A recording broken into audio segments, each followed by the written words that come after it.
My name is Dr. Kenneth Chessick, and I'm an attorney and the principal of the law office of Kenneth Chessick, MD.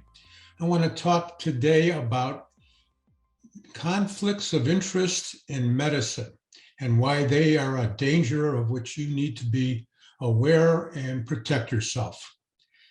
Conflicts of interest are everywhere. Every time you see an advertisement, every time you see a car commercial, a commercial for food, those are all conflicts of interest. The advertiser and the car company wants you to buy their car, and you know that, and you know that you have to listen to what they say and be a little skeptical and judge the veracity of that communication.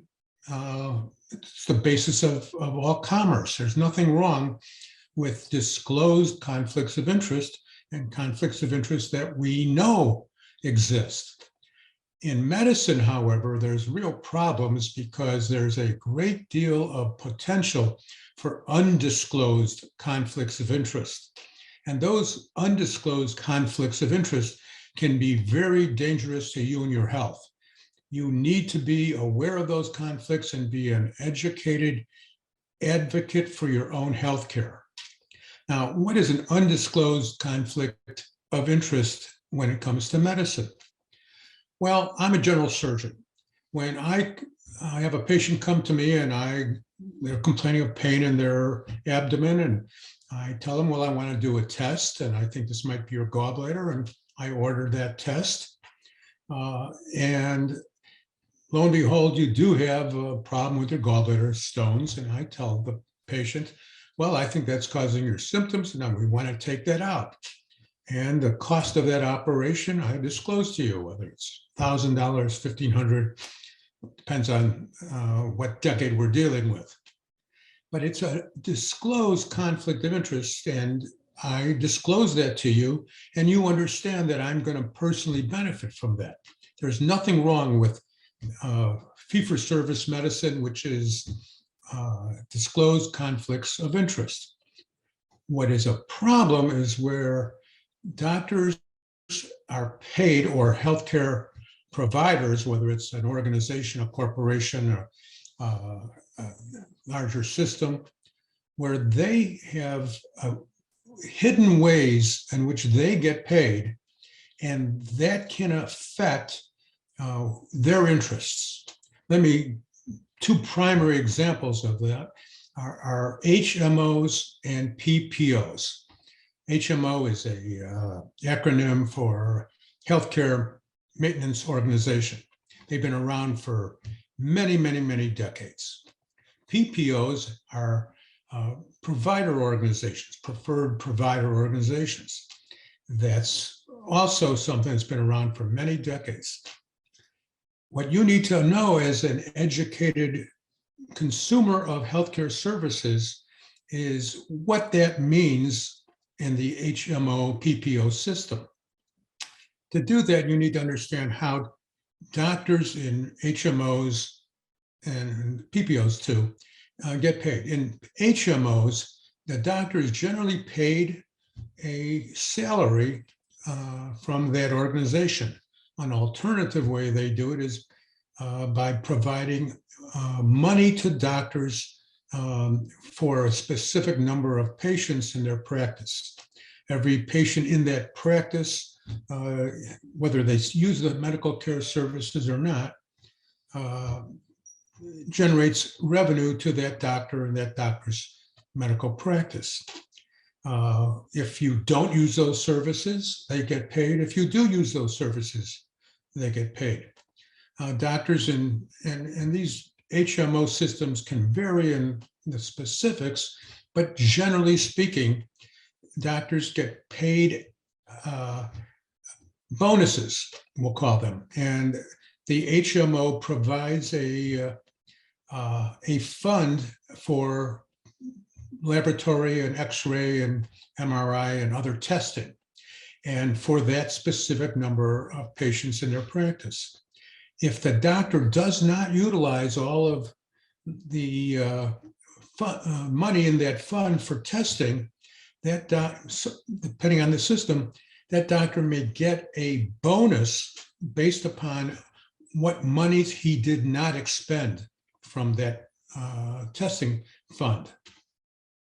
Similarly, there's a separate fund in many of these HMOs where it provides for funding for hospitalizations and for consultations with other physicians. Once again, if the doctor orders a consultation or a hospitalization, that's the cost of those services to the hospital and to the consultants is deducted from that fund. If there's any money left over in that fund at the end of the year, the doctor gets paid a bonus based upon that. So the doctor has a vested interest in not utilizing services unless they're absolutely necessary. And there's a great temptation for that doctor to not order tests if he doesn't think they're essential, or to wait when ordering those tests. And herein lies the problem, not ordering necessary tests at all.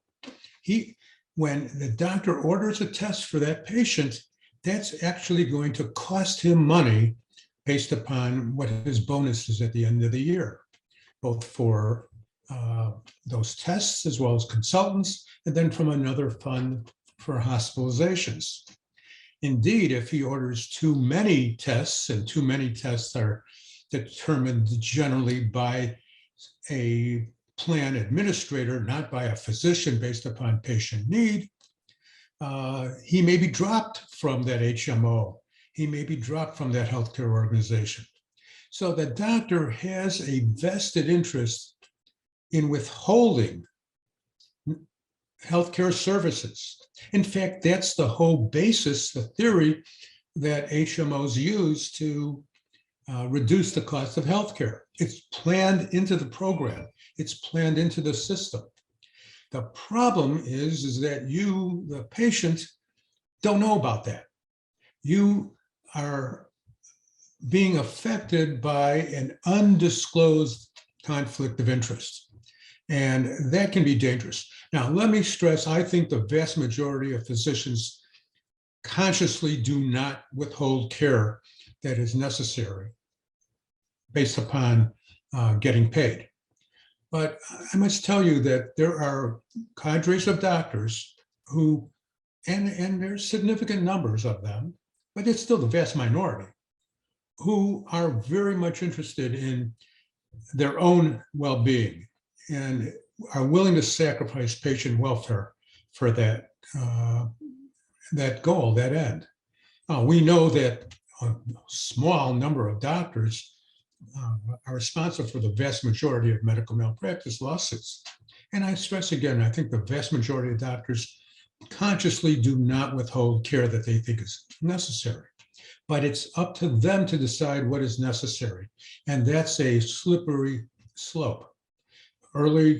One of the most common causes of medical negligence is the delays in the diagnosis of conditions like cancer or heart disease or strokes.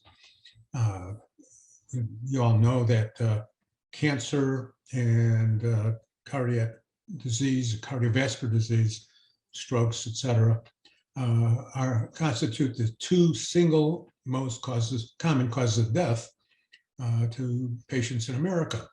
So this is a serious problem. Now, what does that mean practically for the patient?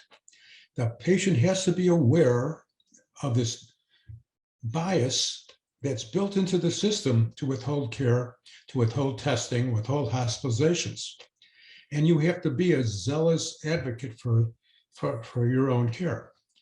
Now, I've talked about conscious actions by a small number of doctors who recognize that there's a need for patient testing and need for patient care and don't do it. But there's also unconscious bias. Maybe the doctor isn't thinking about that, but he recognizes, at least without consciously making the choice, that maybe that we can get away without doing these tests. Maybe we can get away without getting another opinion, getting a consultation from a specialist. Those are the things that the patient must be aware of. And if you're not satisfied with the explanation of the doctor in refusing to get a second opinion and refusing to get necessary testing, that ultrasound of the gallbladder that I described, then you will not understand the system. You have to be a zealous advocate for yourself and your loved ones. And you must, if something does not make sense to you, if what he's saying seems like he's dragging or she is dragging her feet and not doing the necessary testing, you must demand that. You must demand it until you get an adequate explanation as to when it was, what the plan is, when those tests will be done, and what is going to trigger the occurrence of those tests. Because I stress once again, delays in diagnosis of cancer, delay in diagnosis of infections like meningitis, particularly in children, delays in diagnosis of heart symptoms, which lead to heart attacks or strokes, are the most common causes of medical malpractice.